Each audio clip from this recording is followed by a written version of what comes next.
বন্ধুরা, দেখো এখানে আমি একটু লবণ দিয়ে আলুটাকে মেখে নিয়েছি। আমি আলুর পরোটা করব। আর এখানে ময়দা নিয়েছি। এটাকে আমি এখন ময়াম দেওয়ার জন্য এখানে আমি দিব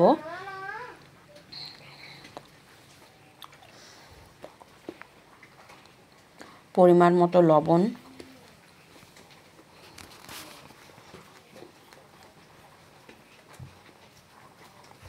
লবণটাকে সেভাবে দিয়ে দিলে লবণটা বেশি না হয়। তারপরে দিয়ে দিলাম চিনি। এরপর দেব সাদা তেল।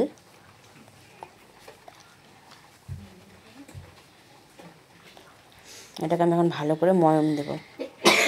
যত ময়াম দিবে তত ভালো হবে। দেখো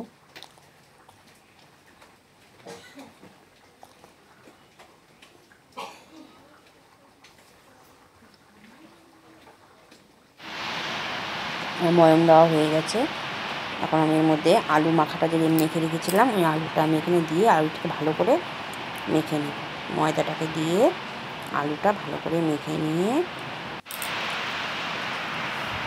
যাতে ভালো মতো ময়দার সঙ্গে মিশে যায়।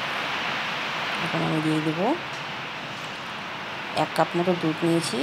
দুধটা দিয়ে ভালো করে মেখে নেব। দেখো দুধটা দিলে কি সুন্দর মাখাও হয়ে যায়। মাখা হয়ে গেছে, সুন্দর নরমও হয়,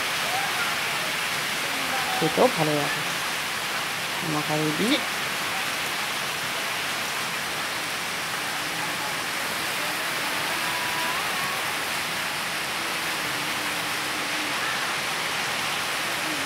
দেখো মধ্যে আমি ছোটো গুঁড়ি করে নিলাম। এক মাপের সব কয়েকটা করে নিয়েছি আগে। দেখো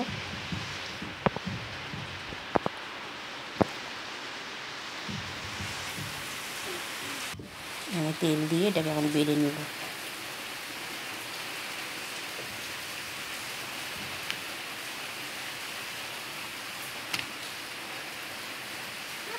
দেখো তোমার তাওয়া গরম হয়ে গেছে।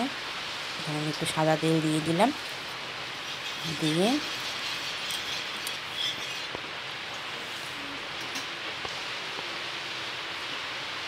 এখানে আমি বড়াটা দিয়ে দিলাম।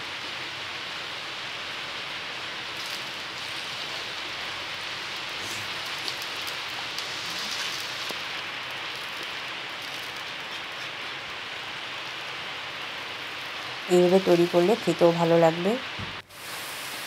দেখো হয়ে গেছে, কি সুন্দর হয়েছে। দেখো বেশ নরম।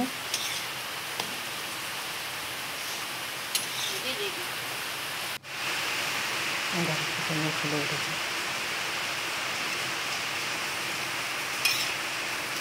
এটাও আমার হয়ে গেছে। এরকম করে এক এক করে আমি অনেক কটা ভেজে নিয়েছি।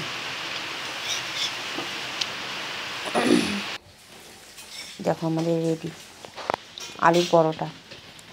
খেয়ে বলো কেমন হয়েছে। শেয়ার করো, কমেন্ট করো, লাইক করো, কমেন্ট করে জানিও অবশ্যই।